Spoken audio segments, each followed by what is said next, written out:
ce énième retour d'expérience qu'on va vous présenter aujourd'hui, avoir un format un petit peu différent des plénières que l'on a l'habitude, même si certaines sont, enfin toutes même sont exécutées avec brio et sont passionnantes.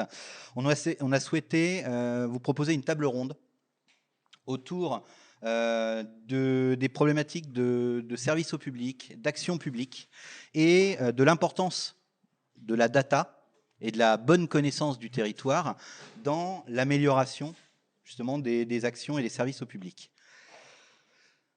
On a la chance d'avoir 4 participantes qui ont bien voulu nous faire ce petit retour d'expérience. Mathias, je te laisse peut-être les présenter ou les nommer, puis comme ça ils pourront se présenter eux-mêmes plus en détail après. Ok, alors effectivement, on est très heureux de recevoir 4 utilisateurs de cartes des données qui officient dans des milieux différents. Alors pour les présenter, je vais commencer par mesdames.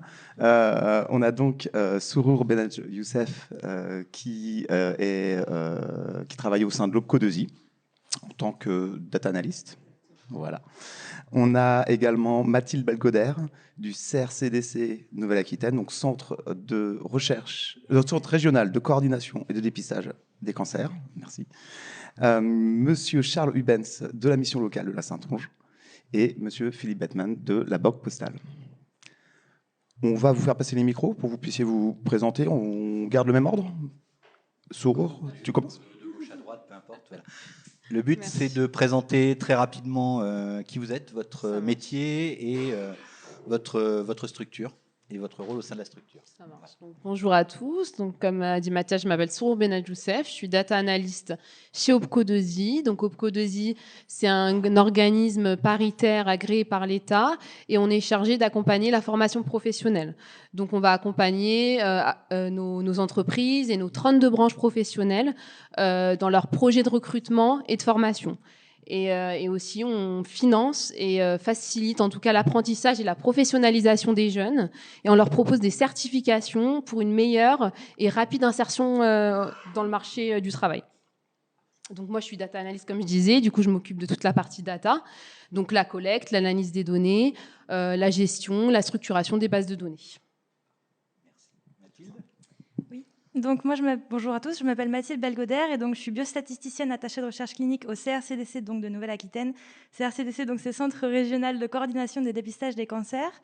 Nous on s'occupe particulièrement du cancer du sein et du cancer du côlon.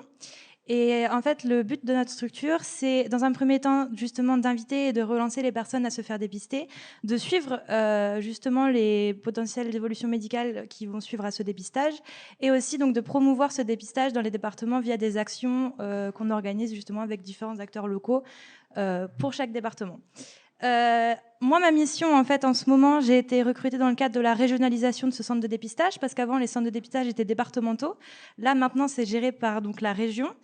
Et dans le cadre de cette régionalisation, ils ont besoin justement de biostats et d'attachés de recherche clinique pour faire des projets, pour étudier le terrain, pour qu'on puisse justement augmenter notre taux de dépistage, forcément, et soigner un maximum de population dans le cadre voilà, de la prévention en santé publique. Bonjour, Charles Hubens. Donc, je travaille à la mission locale de la Saintonge, donc c'est Saint-Jean d'Angély en Charente-Maritime, où je m'occupe de l'analyse des données et du rendu auprès de nos financeurs, donc Europe, État, région, collectivités locales. C'est plus dans cet axe-là qu'on a fait l'acquisition en début d'année justement de l'outil, puisqu'on couvre 180 communes, 4 EPCI, et rendre compte des EPCI, de l'activité dans des tableaux, c'est vite peu lisible, puisqu'on a des communes qui trustent toute l'activité, pratiquement, ou en tout cas une bonne part de l'activité. Et donc le fait de passer à de la cartographie nous permet de mettre plus en évidence l'activité que l'on a, et plus en particulier auprès des maires des différentes communes qui souvent du coup se détachent un petit peu de ce qui est fait, du fait de cet écrasement par les 2 plus grosses communes, Saint et Saint-Jean d'Angély que je citais. Donc voilà, donc l'idée, elle est justement de mettre en évidence le maximum l'activité pour pouvoir justement après mieux répondre aux attentes du public que l'on accueille.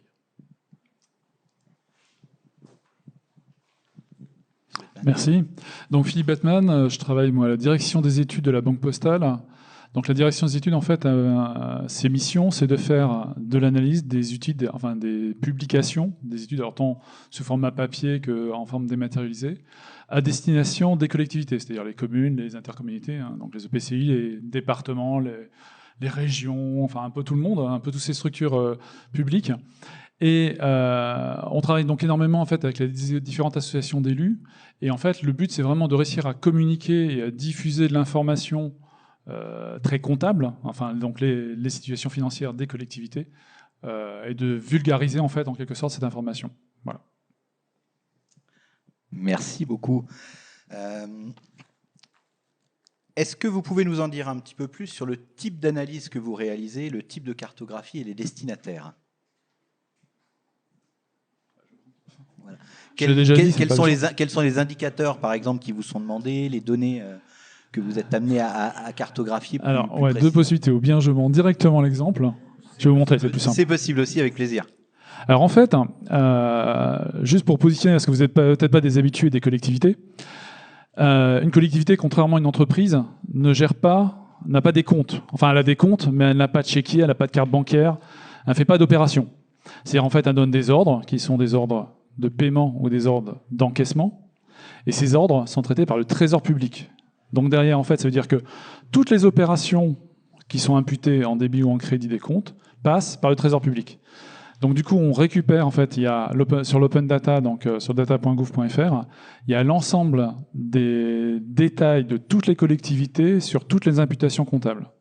Et c'est cette base-là d'informations qu'on récupère, qu'on tritue un peu dans tous les sens, pour sortir des ratios qui peuvent être pertinents, en fait, pour les collectivités. Là, je vais mettre mes lunettes parce que sinon, je vois rien. Donc, sur l'outil, avec carte et données, alors, là, on l'a fait en partenariat avec l'association des maires ruraux. Donc, les maires ruraux, c'est les communes de moins de 3500 habitants. Juste pour l'histoire, il y a sur les environ 35 000 communes, il y a 31 000 communes qui ont moins de 3500 habitants. C'est-à-dire c'est quand même la quasi-majorité des communes. Et ce qui est important en fait pour les maires de ces communes, c'est qu'en général, ce sont des maires de petites communes, c'est pas des grands financiers à la base. Ils ont plutôt une gestion en bon père de famille plutôt que réellement en directeur financier de Paris Intramuros ou même de villes comme Orléans. Et donc très vite, ils ont besoin en fait de pouvoir potentiellement se comparer avec d'autres collectivités à peu près équivalentes. Donc là, l'outil en fait, c'est un outil qu'on a donc défini par rapport aux différentes communes. C'est pour ça qu'on a un premier niveau en fait où on peut faire sur les différentes collectivités en fait faire un filtre et une sélection par strate. C'est-à-dire par exemple, je dis voilà, ce qui m'intéresse, c'est uniquement les communes de 500 habitants et de 1000 à 1999 habitants. Donc en fait, je vais avoir juste cette sélection-là. Et ensuite, par rapport à cette sélection-là, ou par rapport à toutes, je vais avoir différents niveaux. Donc je vais avoir des données générales sur les communes, où là, en fait, par rapport à ça, on a récupéré un peu de tout ce qui peut être dans le domaine public sur les typologies de communes. Donc par exemple, les communes de montagne, les communes, les ZRR, c'est les zones en revitalisation rurale. Les ORCOMIR, c'est les zones en revitalisation commerciale. Donc c'est vraiment une petite commune. On va retrouver les communes qui sont dans les projets Petites Villes de demain. Et après, on va trouver d'autres éléments. Par exemple, on va trouver des éléments sur la densité de la population. Donc là, si je vais reprendre tout le monde. Hop. Voilà. Donc là, la densité de la population, en fait, en vert foncé, c'est les communes qui sont le moins peuplées. En vert clair, c'est un peu moins. Et puis en rouge, ça va être celles qui vont être le plus peuplées. Donc là, on a des éléments sur les données générales des communes. Et en fait, on va retrouver en fait les différents critères. Et ça, c'est la nouvelle version en fait qui va bientôt être en ligne. C'est la solution que j'ai trouvée. Initialement, en fait, j'avais mes différentes strates, enfin mes différentes couches qui étaient sous forme de boutons radio, parce que par défaut, on arrive sur le bouton radio. J'ai mis des menus déroulants. Ça permet en fait du coup de moins visualiser en fait sur le menu. Il n'y a pas d'ascenseur. Du coup, il n'y a plus besoin d'ascenseur, quoi, en quelque sorte. Donc là, on est sur des données en fait qui correspondent aux caractéristiques générales des communes. Et ensuite, on va trouver des informations sur les données financières. Donc là, évidemment, je reprends ma casquette de banquier. Forcément, on ne va pas dire qu'on prête qu'aux riches, mais il y a quand même des critères qui sont importants. Un des critères qu'on garde pas mal, c'est l'épargne brute. L'épargne brute... il faut que je vérifie. Voilà. Si, c'est bon. Donc l'épargne brute, en fait, ça va être la différence entre les recettes et les dépenses et ce qui reste globalement sur la commune. Donc on voit que ceux qui sont en rouge, il y en a quand même quelques-unes en rouge, c'est ceux qui ont une épargne brute négative. Alors sachant que c'est les données de l'année 2021, donc ponctuellement, en fait, on peut avoir une année qui est déficitaire, mais la vocation quand même des communes, c'est qu'elle n'a pas le droit d'emprunter pour les dépenses de fonctionnement. Donc normalement, elle doit être forcément à l'équilibre. Donc il peut y avoir, parce qu'il y a des opérations exceptionnelles, arriver sur une année à avoir un déficit, mais normalement, la vocation, c'est pas ces critères-là. Donc on va retrouver donc, sur les éléments d'épargne brute. Un autre critère que le banquier aime beaucoup, c'est la capacité de désendettement. C'est pas tout de prêter de l'argent, mais il faut savoir combien de temps il faudra pour qu'il nous le rembourse. Et donc en clair, ben là, les communes en fait, qui ont une épargne brute négative ou qui vont se retrouver avec une durée de plus de 11 ans, c'est-à-dire en fait c'est un ratio, hein, c'est un ratio simple entre l'état de la dette, l'encours de dette divisé par l'épargne brute. Et en gros, c'est si la collectivité arrêtait d'investir, combien il lui faudrait d'années pour rembourser la dette à la banque. En dessous de 8 ans, il n'y a pas de problème. Après, ça peut commencer à être un peu plus chaud. Donc là, en fait, on a un premier niveau, donc au niveau global, au niveau France. Et évidemment, comme c'est un atlas, ben, si on veut voir ce qui se passe à un niveau détaillé, alors au hasard, hein, c'est l'Eure-et-Loire, hein, c'est là que j'habite. Donc, j'habite et puis je suis maire, donc c'est pour ça. S'il va prendre. Donc là, par exemple, on va définir, ben, en fait, les traits noirs, donc ce qui entoure, hein, ça va être les intercommunalités. On va retrouver en fait les différentes strates, c'est-à-dire que là, si je dis ben, concrètement, moi je suis un maire d'une commune de 500 habitants, donc moi ce qui m'intéresse, en fait, c'est de me comparer qu'aux communes de entre 500 et 999 habitants. Donc là, je suis périmètre d'intercommunalité, et je veux par exemple voir mon niveau de dépenses de fonctionnement. Hop. Donc là, j'ai différentes communes, et en me positionnant, si je me positionne sur la commune, ben, en fait, directement, je vais afficher en fait, pour la commune le montant de son niveau de dépenses, en ramenant en euros par habitant, évidemment, pour qu'on puisse comparer une commune à une autre. Et ensuite, les moyennes. C'est-à-dire là, on va retrouver la moyenne en fait, pour cette strate de collectivité par rapport à l'EPCI, c'est-à-dire le regroupement, par rapport au département, par rapport à la région et par rapport à l'ensemble de la métropole. Donc on voit par exemple cette commune-là, 552 euros par habitant. Donc globalement, son niveau de dépenses en fonctionnement est un peu similaire et un peu proche en fait, des autres. Après, évidemment, on peut descendre plus en détail sur le niveau. Donc si on regarde par exemple bah, les dépenses de personnel. Hein, juste pour ceux qui suivent un peu l'actualité, bah, l'indice de la fonction publique a augmenté de 3,5%, donc forcément ça va impacter le niveau des dépenses. Bah, là, c'est intéressant en fait, de voir globalement aussi bah, où se positionnent les différentes communes. Donc on voit, si on reprend la même commune que tout à l'heure, bah, on a un niveau de dépenses de personnel qui est un peu plus important que les autres strates, enfin équivalentes. Alors là, ce qu'il faut bien voir, c'est que ces données-là, en tant que telles, ne permettent pas d'analyser, de dire c'est bien, c'est pas bien, et c'est pas la vocation de l'outil. Puisque ça peut s'expliquer. Typiquement, des communes, en fonction de la taille, surtout pour les petites communes, elles n'ont pas sur leur site, enfin sur leur commune, une école. Si elles ont une école, elles ont du personnel dédié, etc., qui génère des frais. Celles qui n'ont pas d'école, en général, ben, en fait, elles ont des regroupements pédagogiques, et on va retrouver en fait dans autres charges de gestion courante. Voilà. Bah, si on regarde en fait la même commune que tout à l'heure, bah, on voit en fait que sur les autres charges de gestion courante, c'est-à-dire potentiellement ce qu'elle va verser en fait à d'autres structures, bah, elle est beaucoup moins en fait en niveau de dépenses que les autres. C'est-à-dire qu'elle avait bien un niveau de dépenses identique, mais simplement c'est une ventilation qui est différente.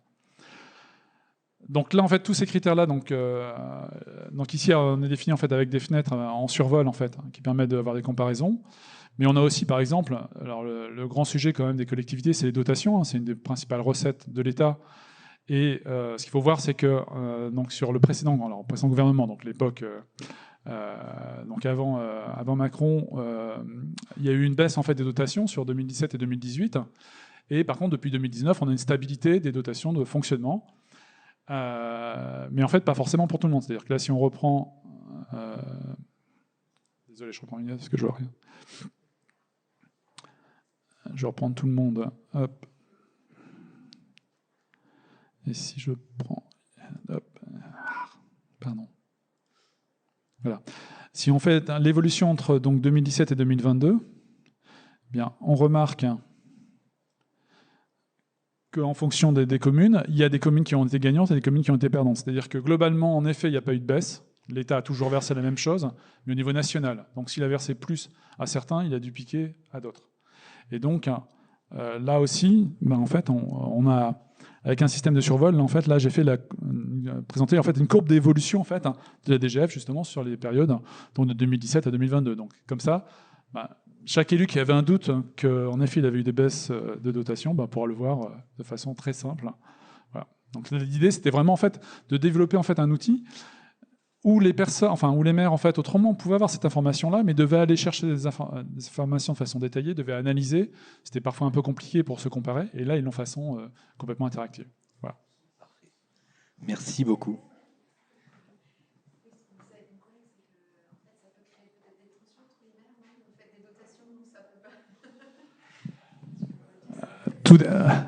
En fait, là, typiquement, la problématique des dotations, c'est... je pourrais vous en parler très longtemps, parce qu'il y a des choses que je trouve complètement aberrantes. L'idée, c'est de verser, par exemple, quand l'État verse des dotations, c'est de verser, si possible, aux communes qui en ont plus besoin. Voilà. Le problème, alors surtout quand on parle de communes rurales, la logique de la fiscalité en milieu rural a rarement été un sujet énormément de débat. C'est-à-dire que les communes ont plutôt limité les augmentations, je parle vraiment des petites communes, de limiter les augmentations au strict minimum parce que ça ne se faisait pas, parce qu'ils limitaient leurs besoins, etc. Donc la politique de se dire demain j'augmente les impôts, etc., c'est compliqué. Mais en même temps, dans les ratios qui calculent les dotations, il y a un ratio qui dit en fait quel est le niveau de fiscalité de la commune par rapport au niveau de la fiscalité des strates moyennes. Et plus en fait il y a un écart qui est important, plus on considère que puisque vous n'appelez pas la fiscalité, vous êtes une commune riche. Donc puisque vous êtes une commune riche, on ne vous verse pas de dotation. Voilà. Mais si en fait vous augmentez les impôts, comme vous allez augmenter les impôts, vous allez recevoir plus de recettes, mais pas forcément plus de dépenses. Donc plus de recettes, vous allez donc améliorer votre épargne brute, donc vous serez plus riche. Mais en même temps, comme vous allez diminuer le delta entre votre niveau de fiscalité par rapport aux autres, l'État va dire du coup vous êtes passé dans les pauvres et donc on va vous donner la dotation. Bon. C'est ça qui fait que c'est très compliqué. Là, en plus, avec la réforme de la suppression de la taxe d'habitation, l'État est obligé de revoir tous ces critères en fait, de ratio, et ça va forcément faire un gros pataquès, puisque à partir du moment où il y a une redistribution à somme identique, il y a forcément des gagnants et des perdants. Et moi, je fais partie des perdants.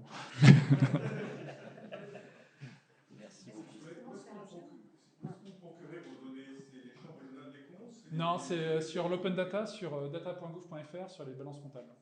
Vous avez toutes les collectivités. Et le site est accessible à tous. Et là, ce site-là, c'est le tout. On est vraiment sur des données grand public. Puisqu'en fait, les données, en fait, on les retraite, mais dans le sens où on agrège les informations, parce qu'elles sont trop détaillées. Mais c'est des données publiques. Donc, en fait, l'adresse URL, vous pouvez y aller. Ouais, en fait, alors là je vous fais de la pub, mais il ne faudrait pas. Si vous allez sur le site de la Banque Postale, sur l'onglet collectivité, vous avez toutes nos publications qui sont en ligne, qui sont gratuites. Donc à partir de ça, vous pouvez aller sur les liens un peu partout, quoi.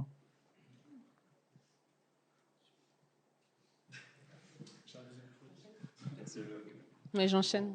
Moi aussi, j'ai une cartographie du coup à vous présenter. Donc je vais enchaîner. Pas aussi développée que la vôtre, mais... Ah, merci beaucoup.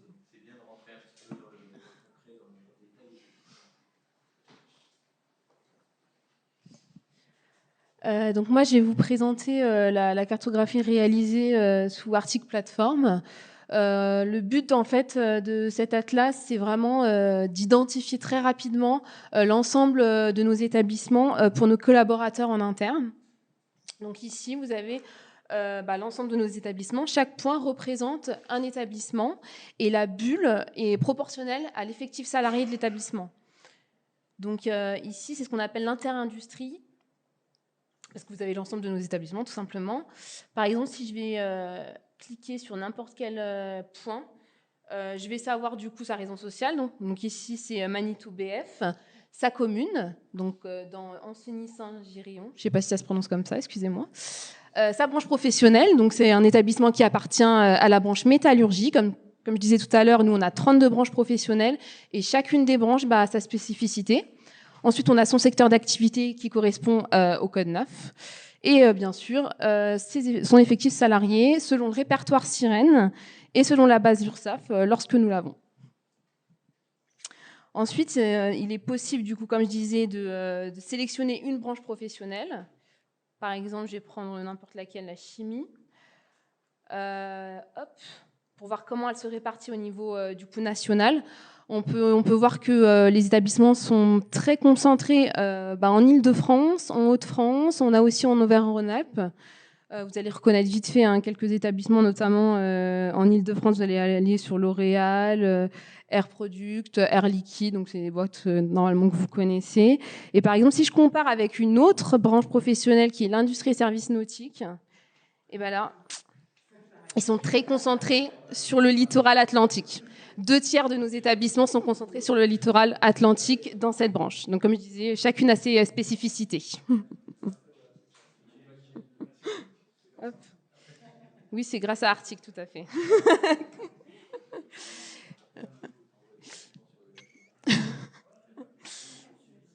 Voilà, je vais pas développer un peu plus. Après, c'est vrai qu'on aimerait faire évoluer cet atlas en rajoutant d'autres informations comme le nombre de créations, suppression d'emplois par établissement.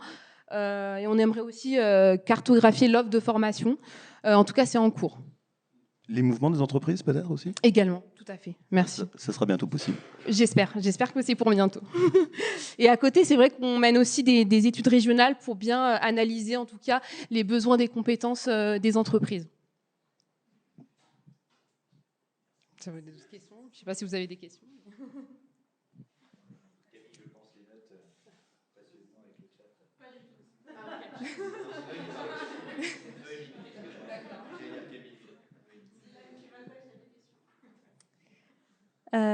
Oui. Alors nous, en fait, les cartes, elles vont être forcément très régionales ou départementales. Ou on peut en mettre une. Ouais, pourquoi pas.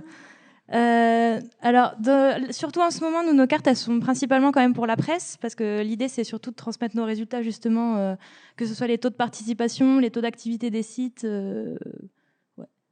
Par exemple, voilà. Nous, ça nous permet, en fait, on l'utilise principalement justement pour voir, là, c'est à échelle communale, quelles communes on n'arrive pas à toucher et du coup d'essayer de trouver des fois pourquoi. En fait, il y en a certains départements, nous, en Nouvelle-Aquitaine, genre la Creuse, où il y en a des déserts médicaux. Donc forcément, pour se faire dépister, c'est compliqué parce qu'il faut trouver un cabinet de radiologie, il faut trouver, je parle du sein par exemple, où on doit développer des nouvelles techniques. Et en fait, la cartographie nous sert beaucoup justement pour directement identifier quels sont les problèmes. En plus, avec les données disponibles, on peut aussi voir justement le nombre de médecins par habitant. On va mener bientôt là des projets d'études, une fois qu'on aura tout stabilisé, sur les délais médicaux aussi pour avoir des rendez-vous. Parce que des fois, c'est pas de la faute des personnes si elles veulent pas, enfin si elles sont pas dépistées. Des fois, c'est qu'elles ne peuvent pas. Les rendez-vous, ça peut prendre dans certains départements jusqu'à 1 an, dans ce qu'on nous dit. Et après, on a l'ordre des radiologues qui nous dit que ça prend maximum 3 mois. Donc, c'est pour ça qu'on fait des études, justement, pour voir un peu la réalité du terrain. Et on a aussi forcément, d'ailleurs, des flux, parce que les personnes, elles habitent pas forcément toute leur vie au même endroit. Et nous, notre objectif, c'est justement de pouvoir suivre tout le monde. On veut pas juste leur dire dépistez-vous et après, faites ce que vous voulez. Nous, notre but, c'est justement de voir si les personnes, une fois qu'elles sont dépistées, elles continuent de se faire dépister. Si, justement, on peut améliorer notre service pour qu'elles continuent de se faire dépister. Donc, on a besoin de données en continu et on a besoin de communication, justement, de savoir qui va où, voilà, de mettre à jour constamment nos bases de données. Et voilà. Et nous, en fait, là, en ce moment, les seules cartes qu'on fait le temps de tout stabiliser, c'est surtout des cartes de type informatif, vraiment pour les revues de presse, pour la communication, et pour voir justement visualiser plus clairement le développement des dépistages. Mais à terme, on va s'en servir justement vraiment dans des rapports d'analyse, dans des rapports pour des projets de recherche réellement, qui seront beaucoup plus complètes et concrètes que ça. Voilà. Donc nous, pour l'instant, les cartes qu'on est amené à utiliser, c'est dans un premier temps, ça a été plus pour faire justement un retour sur les activités, l'activité de l'an passé par rapport à 2020, même si l'année 2020 a été particulière. Donc on est plus pour l'instant dans une vue où on rencontre directement à nos administrateurs directs. Donc c'est les présidents des différents EPCI dont on dépend.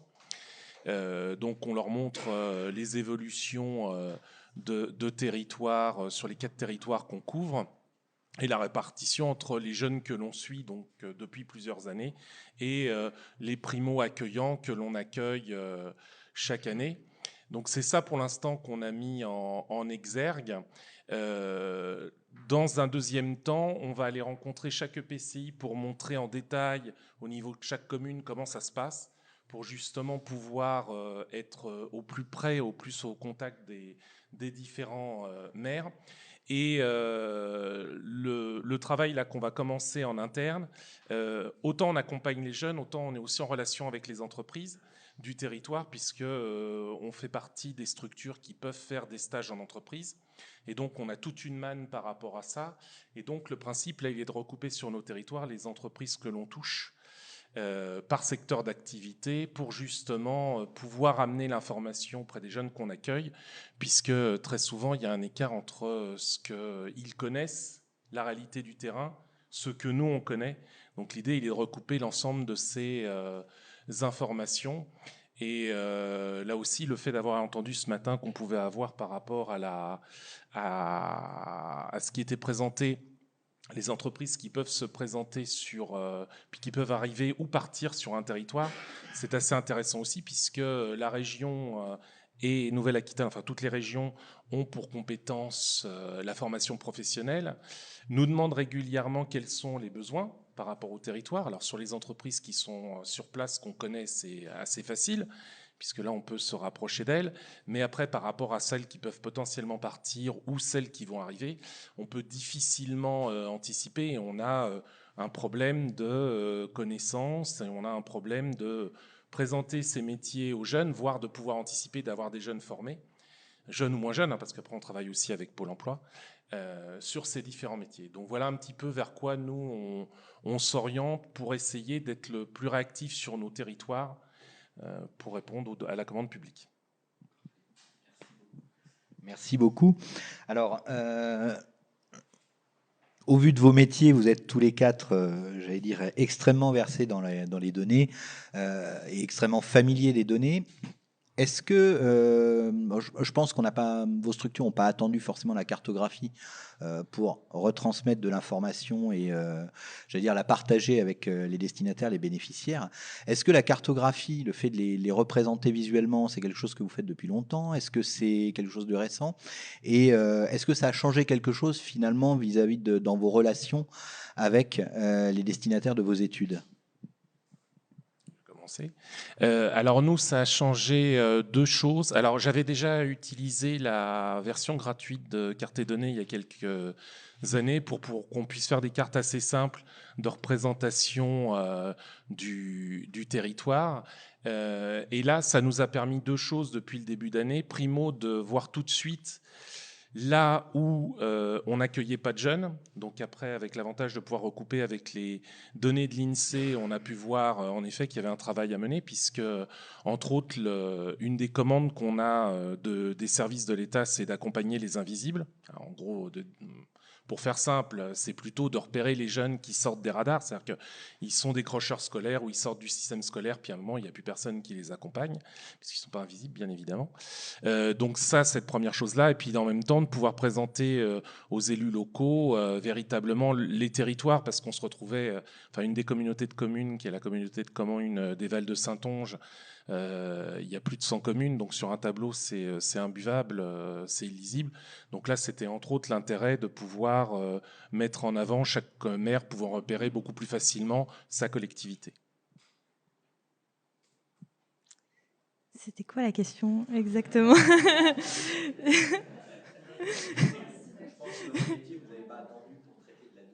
Ah oui.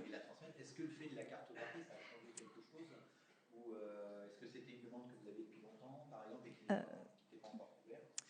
Alors, de notre côté, alors moi je suis arrivée au CRCDC il y a vraiment pas longtemps, et avant moi il y avait déjà quelqu'un qui faisait de la carto, qui est parti, donc pendant quelques temps ils ont eu personne, et en fait quand ils m'ont embauché, ils m'ont dit c'est toi qui vas faire de la carto, et ça tombait vachement bien, parce qu'en fait moi j'avais très envie de faire de la carto, et moi j'ai tendance, dans mes études je code sur R, et c'est possible de faire de la carto avec R.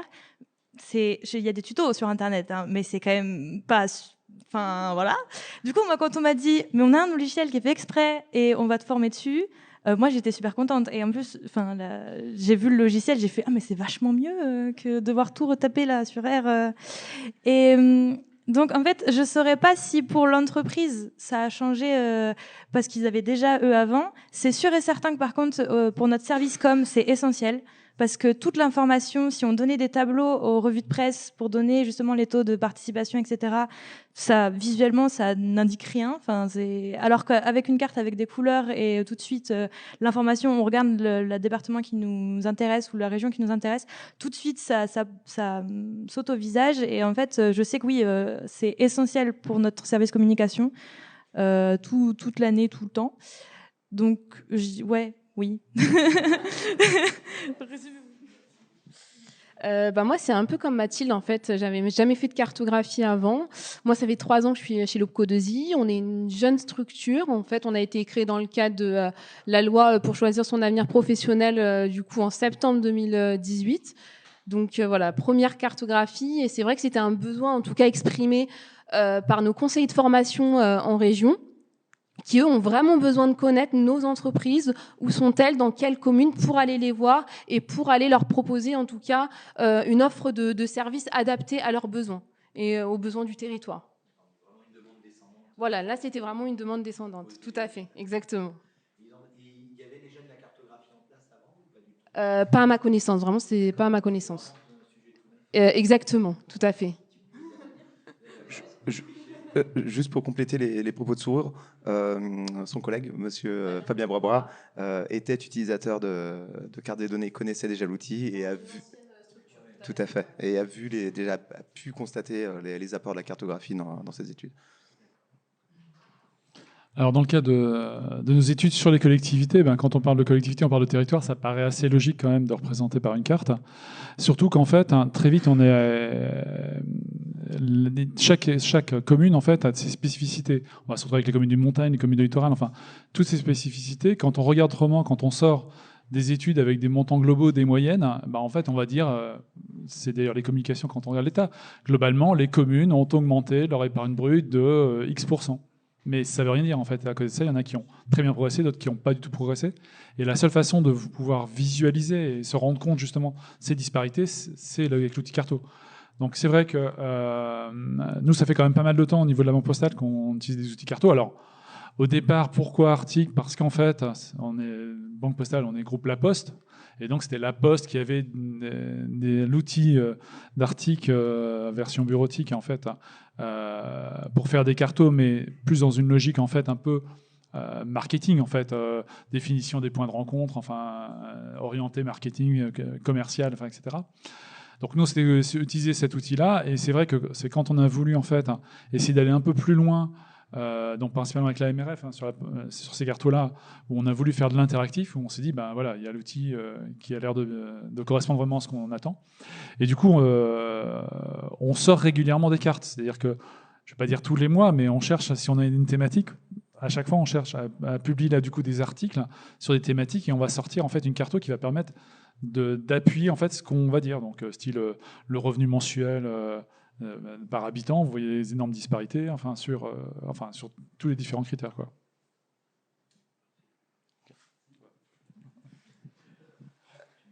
Ouais. Donc, pour réaliser les cartographies, on l'a vu, il faut des données. Pourquoi la collecte et l'analyse des données est-elle devenue un sujet de plus en plus incontournable au sein de votre action publique? Est-ce que vous rencontrez des défis? Est-ce que vous avez parlé d'open data tout à l'heure? Est-ce que vous avez toutes les données dont vous avez besoin actuellement qui sont fournies par votre structure? Est-ce qu'il y a encore, notamment du fait de la RGPD par exemple, des données qui vous seraient nécessaires sur certains sujets pour y répondre, mais qui sont très difficiles à collecter, par exemple? Alors là, dans le cas, tout à fait. Là, si on prend dans l'absolu, normalement, toutes les données financières qui sont gérées par les communes sont des données publiques. Ils ont une obligation de diffuser. Là, typiquement, c'est vrai que c'est pas les communes directement qui nous mettent en ligne en fait les données comptables, c'est la DGFiP, quoi. Donc, on récupère toutes les données de la DGFiP et on récupère.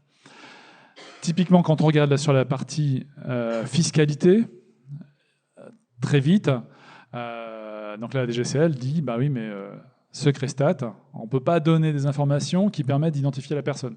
Typiquement, si vous avez des données fiscales concernant des entreprises, suivant les communes, l'entreprise peut avoir un tel impact de fiscalité, c'est que si vous avez la moyenne, vous saurez que c'est elle. Donc du coup, ça c'est interdit, et du coup, secret stat, on n'a pas le droit, etc. quoi.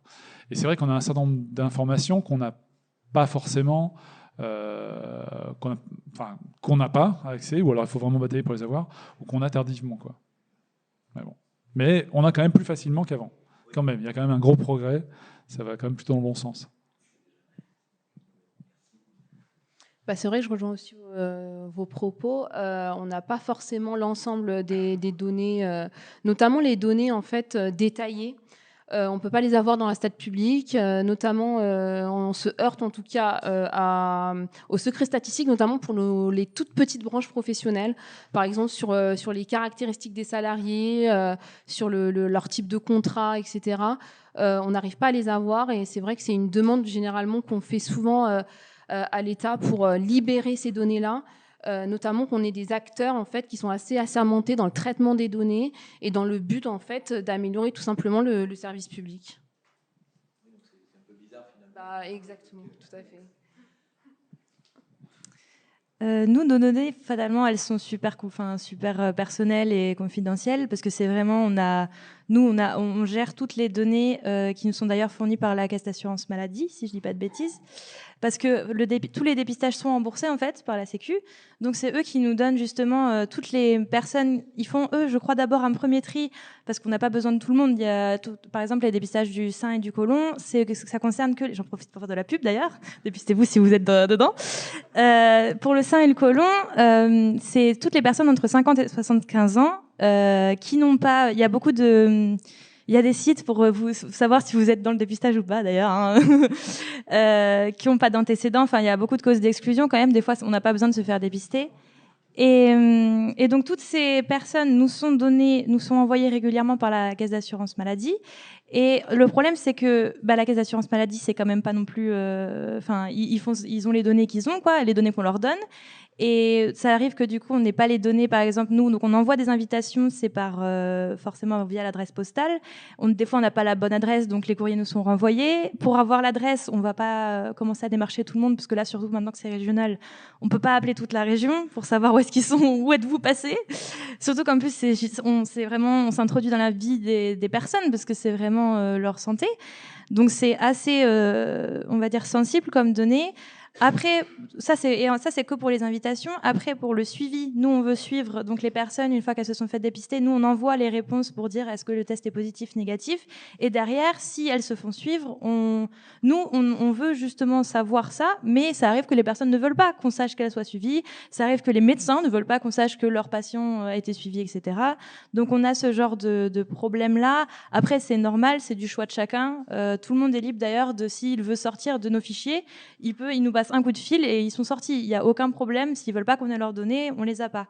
Mais voilà, on se heurte plutôt nous à ce côté-là, et ce côté de toujours, il faut toujours que ce soit à jour, et on peut pas, on peut pas inventer ni suivre les gens dans la rue. Voilà. Avec le besoin, je suppose, pour tout ce qui est communication, d'anonymiser. Voilà, il y a. Vous êtes soumis à un secret statistique aussi sur les petites communes. C'est-à-dire. Par exemple, le fait que sur une commune où on a très très peu d'habitants, moins une cinquantaine d'habitants maximum, une interdiction de donner des données qui permettraient éventuellement d'identifier une personne. Alors, honnêtement, là par exemple, les données par commune, ça c'est surtout utilisé. On a donc notre structure c'est régional, mais on a quand même des centres dans chaque département. Et ce genre de carte-là.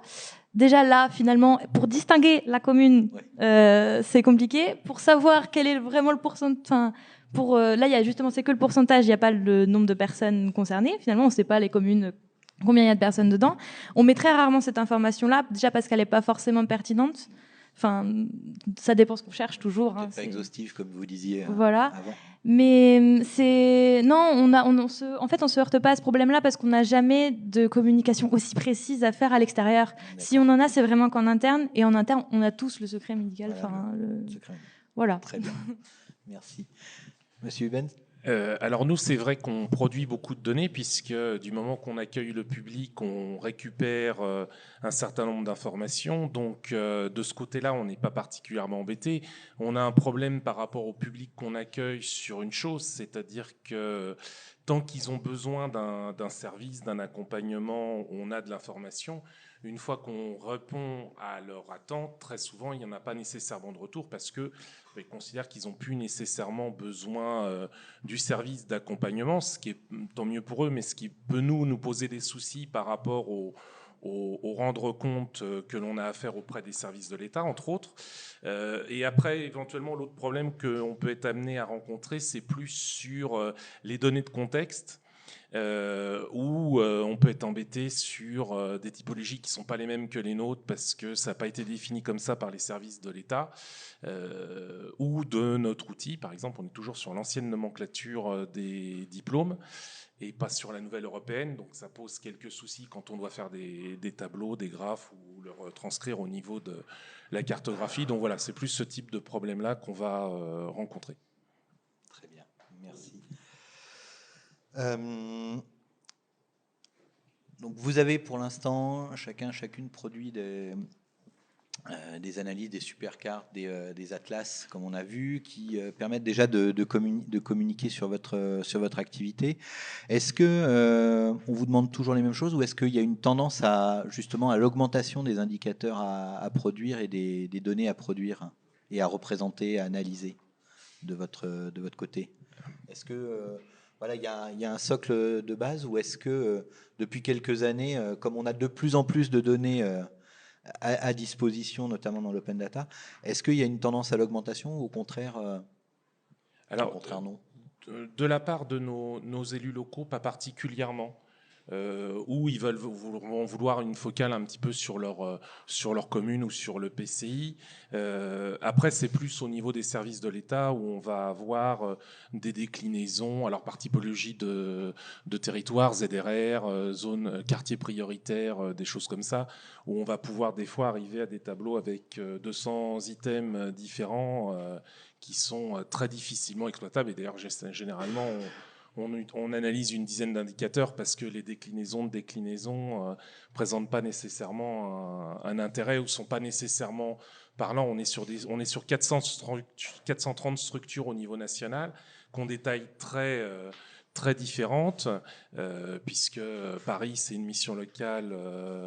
Ils accueillent près de 10 000 jeunes de mémoire à l'année, non, même plus, je crois, d'ailleurs, parce que 10 000, c'est plutôt les premiers accueils, je crois. Quand nous, on en accueille à peine 1 million. Et donc, on est sur des tailles très différentes. Donc, il y a des indicateurs qui ne sont pas nécessairement parlants en fonction des structures. Alors, pareil, depuis les dernières années, moi, je ne peux pas trop comparer. Mais depuis votre arrivée, en tout et cas. depuis mon arrivée, en fait, je dirais oui quand même, parce que déjà, plus je fais des cartes, plus on me demande de cartes. C'est vraiment parce qu'en fait, nous, on a les départements qui... C'est-à-dire qu'un département va me contacter parce qu'ils ont récupéré des données et veulent que j'en fasse une carte. Le département d'à côté voit que j'ai fait ça pour un département et fait « Ah, mais nous aussi, on aimerait bien que vous fassiez une carte pour ça et pour autre chose. » Et en fait, au fur et à mesure, ils se rendent compte que donc je peux... « Ah, mais vous pouvez faire ce genre de carte. Est-ce que vous pourriez aussi si je vous donnais ça ?» Et de plus en plus, effectivement, on me demande des cartes pour différentes choses. Et d'autant plus, donc, comme je disais, plus je fais de cartes, plus on m'en demande. Et plus on m'en demande, plus ça a fait donner des idées de projets à notamment mes collègues, justement médecins coordinateurs de leur département pour monter des actions où ils ont besoin de savoir quelque chose. Et à chaque fois, ils me trouvent des nouvelles choses, genre tu crois que tu pourrais me trouver des données là-dessus, parce que ce serait vachement utile si je pouvais faire ça. Donc oui, moi c'est un oui définitif. À chaque fois, il y a toujours plus, comme les données sont de plus en plus ouvertes quand même, nous on a l'impression, quand c'est pas des données justement personnelles, c'est peut-être pour ça que ça nous paraît vachement ouvert quand on n'a pas besoin de devoir démarcher les gens pour les avoir. Mais c'est oui, on est en pleine, je pense, expansion du... Du coup, nous, chez Opco Disi, dans le domaine en tout cas de l'emploi et de la formation, c'est vrai qu'on a de plus en plus de données dans les stats publics et du coup, c'est vrai qu'on nous demande de plus en plus d'indicateurs. notamment nos branches professionnelles. Après, faut aussi voir le contexte. Tous les indicateurs ne répondent pas aux besoins. Ça va vraiment dépendre des besoins des branches et les besoins de nos entreprises, en fait, dans l'analyse des besoins des compétences. D'accord. Et il y a des grosses disparités entre les branches. Il y a des très branches qui grosses. sont très demandeuses. De données, notamment de retour. la métallurgie qui représente à peu près 80% de notre périmètre. D'accord. Alors que les petites branches, elles vont pas forcément venir nous voir. Combien d'entreprises dans la métallurgie environ? On est déjà à 110 000 établissements, voire un peu plus. Ouais. Et la métallurgie, c'est 65 000 à peu près établissements. Quand même. Ils sont répartis partout. Ouais, c'est ça. Quand même. Bon. Ouais. Très bien, mais c'est pas forcément eux que j'aurais Voilà, mis, ça va dépendre vraiment de la spécificité de chacune des branches professionnelles. Ouais. Très bien. Monsieur Batman, vous qui avez produit déjà un super atlas et qui est visible par tout le monde. Bah oui, mais on continue en fait. Alors, déjà pour donner un peu l'impression qu'il y a quelque chose qui change par rapport à l'année passée. Donc déjà forcément, même si le fond globalement reste le même, mais en rajoutant quelques critères, qu'il y a un peu d'ergonomie, etc. C'est important. Mais après, on a aussi par rapport aux thématiques du moment, c'est-à-dire que vous n'êtes pas sans savoir que l'énergie a un petit peu augmenté, très légèrement. Et derrière, en fait, on a fait des cartes pour essayer d'estimer justement l'impact que ça pouvait avoir au niveau des collectivités, entre autres sur leur consommation d'épargne brute. C'est-à-dire qu'on a sorti par exemple le ratio entre leurs dépenses d'énergie et l'épargne brute et voir ceux qui demain vont être très très très très très très mal. Voilà. Merci. Alors, on a vu à travers vos témoignages des métiers différents, des usages, des sujets différents en tout cas que vous traitiez, mais finalement des usages qui se rapprochent quand même un petit peu les uns des autres, dans le sens où vous avez un premier besoin qui est moi l'impression que j'en ai en tout cas, c'est que vous avez un premier besoin qui est vraiment de valoriser l'information et de la retranscrire, de la communiquer et de la rendre intelligible. Moi, ma deuxième impression un petit peu que je vois, c'est aussi qu'il y a quand même dans chacun de vos métiers un besoin d'optimiser, d'améliorer l'activité et que l'info, elle n'est pas là juste pour expliquer ce qu'on fait, elle est là un petit peu pour piloter finalement également l'action, alors que ce soit plus ou moins plus directement avec des campagnes ou finalement au travers des actions qu'on va organiser derrière ou dans le rapport avec les collectivités.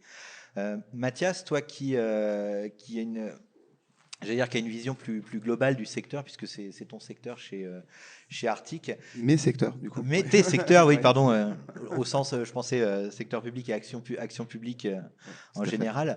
Quel est ton ressenti, toi, un petit peu en conclusion sur l'usage de la data Effectivement, alors, moi je suis arrivé chez Arctic il y a 3 ans et au cours de ces 3 ans, moi j'ai pu constater que l'accessibilité à la donnée a augmenté et que les sujets d'études se sont multipliés. Je reprendrai les propos de Mathilde. Effectivement, dès qu'on commence à faire des analyses, ça donne des idées et on veut pousser plus loin. Donc c'est quelque chose qu'effectivement je retrouve et je te rejoins sur ce que tu disais, des secteurs qui sont différents, des activités qui sont très différentes et au final la même appétence et le même besoin de pouvoir cartographier, partager les données dont les utilisateurs disposent. On a souvent tendance à cloisonner un petit peu secteur privé d'un côté, secteur public de l'autre, mais finalement le besoin d'optimisation de l'activité et puis d'améliorer le fonctionnement, il est présent aussi. C'est quelque chose qu'on vous demande de plus en plus de votre côté. Oui. Entre autres, l'État, puisque c'est eux notre principal donneur d'ordre, les collectivités locales nous demandant surtout au final d'être présents sur le territoire pour accompagner le public. L'État nous demande d'avoir... on a des ratios de performance sur nos territoires. On compare les structures entre elles en fonction de différents critères et donc ça nous contraint, alors c'est bien, c'est pas bien, ça se discute, mais ça nous contraint en tout cas à nous reposer certaines questions et c'est vrai que par rapport à ça, la cartographie nous permet aussi d'analyser le territoire différemment et de mieux voir notre territoire parce que quand on fait uniquement des tableaux, on voit des masses, mais on ne les repère pas nécessairement sur la carte. ce qui fait qu'on a déjà plus de mal à voir quel impact on peut avoir. Donc c'est vrai qu'on a vraiment cette démarche-là de mieux comprendre le territoire, déjà pour s'appuyer sur nos élus locaux, pour les associer dans l'ensemble des travaux qu'on peut mener. C'était sur la gouvernance des données cette fois. C'est ça. Je disais sur, est-ce que justement le besoin d'optimisation d'activité, c'est quelque chose qu'on vous demande de plus en plus? En ce moment, on n'est pas tant sur de l'optimisation, mais déjà de l'organisation, nous.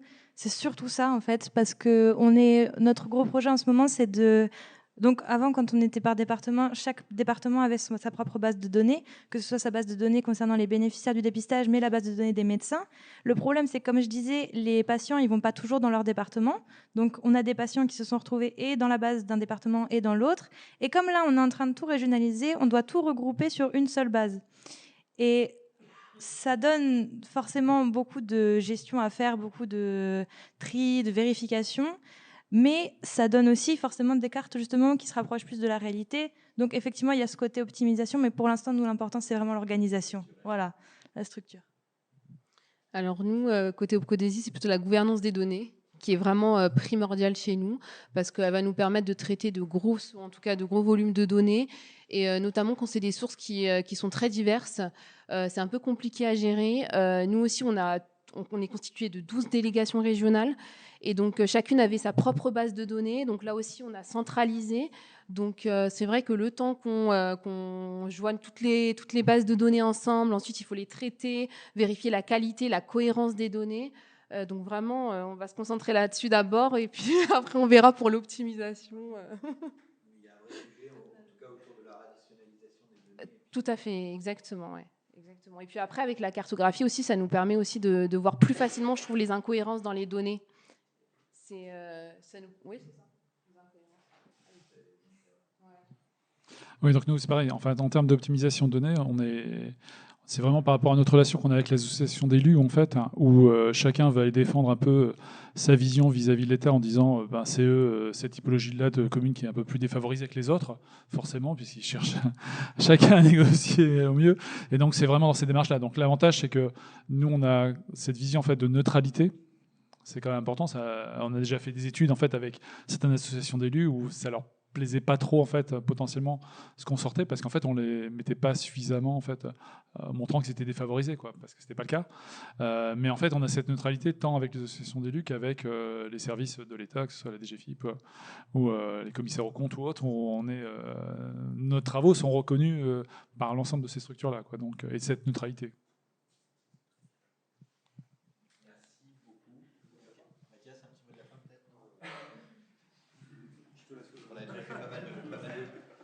On a déjà fait pas mal de tours sur nos sujets. En tout cas, moi, pour terminer, je tenais à vous remercier déjà pour vos témoignages, nous avoir parlé de vos métiers, de vos expériences avec la donnée et la cartographie. On va peut-être faire un petit tour de questions. Est-ce qu'il y a des personnes dans la salle ou sur le chat qui ont des questions ?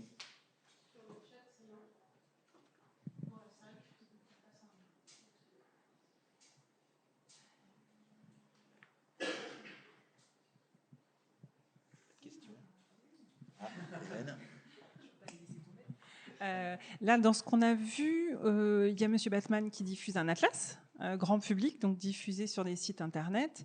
Ça répond à une question qu'on a eue ce matin. Donc, effectivement, les technos peuvent être accessibles de l'extérieur. Je crois que en ce qui concerne les autres utilisateurs, pour l'instant, vous diffusez uniquement en interne et plutôt sur des cartes statiques, si j'ai bien compris. Qu'est-ce que vous attendez pour diffuser des cartes interactives ? Oui, l'atlas, mais qu'est-ce qui vous arrive ? Ouais, on a 2 atlas, c'est vrai. Ah, 2 atlas quand même, Oui, c'est bien. Et qu'est-ce qui vous empêche de passer au stade de cette diffusion plus large ou à la diffusion dynamique Est-ce que c'est parce que personne ne vous le demande ou est-ce que c'est compliqué? Qu'est-ce qui vous en empêche? C'est peut-être que Mathias n'a pas bien fait son travail. Non, il va se faire attraper tout de suite. justement, on en parlait tout à l'heure. Nous, c'est vraiment juste une question de timing. En ce moment, on n'a pas le temps. Mais je lui disais, on est en train de monter un site internet. Nous, justement, là, dans notre structuration, ça fait partie de ce qu'on est en train de construire. Et ce qu'on aimerait bien faire, c'est une carte sur le site internet où les bénéficiaires peuvent aller pour voir où est-ce qu'elles peuvent aller se faire dépister, pour afficher les médecins et tout autour de chez eux, à combien. Et du coup, c'est dans les clous. Mais c'est juste que là, pour l'instant, on finalise d'abord notre structuration. Et après, c'est ce que je disais, je vais certainement me rapprocher d'articles là, dans l'année prochaine pour faire ça. C'est bon, ça va. Oui, nous aussi, pour l'instant, c'est vraiment une question de temps. On a un nouveau dispositif qui a été mis en place par les services de l'État qui a démarré début mars et qui nous a pris beaucoup de temps puisqu'on a des règles qui s'ajoutent au fur et à mesure. Donc là, ça commence à se stabiliser et on va pouvoir commencer à retravailler dessus parce que malheureusement, on a pris beaucoup de retard par rapport à ce qu'on voulait faire. Ok, donc après, ça veut dire aussi que nous, notre enjeu, c'est de vous aider à ce que ça prenne le moins de temps possible de passer du statique au dynamique. Et donc, il faut qu'on continue dans cette direction-là.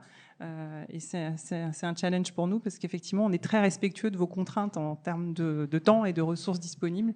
C'est quelque chose qu'on entend beaucoup chez nos clients. C'est bien là où on veut aller, justement. Voilà. Et notamment avec les solutions qu'on a présentées ce matin, les directions qu'on prend ce matin techniquement. Merci beaucoup à tous les quatre pour votre retour.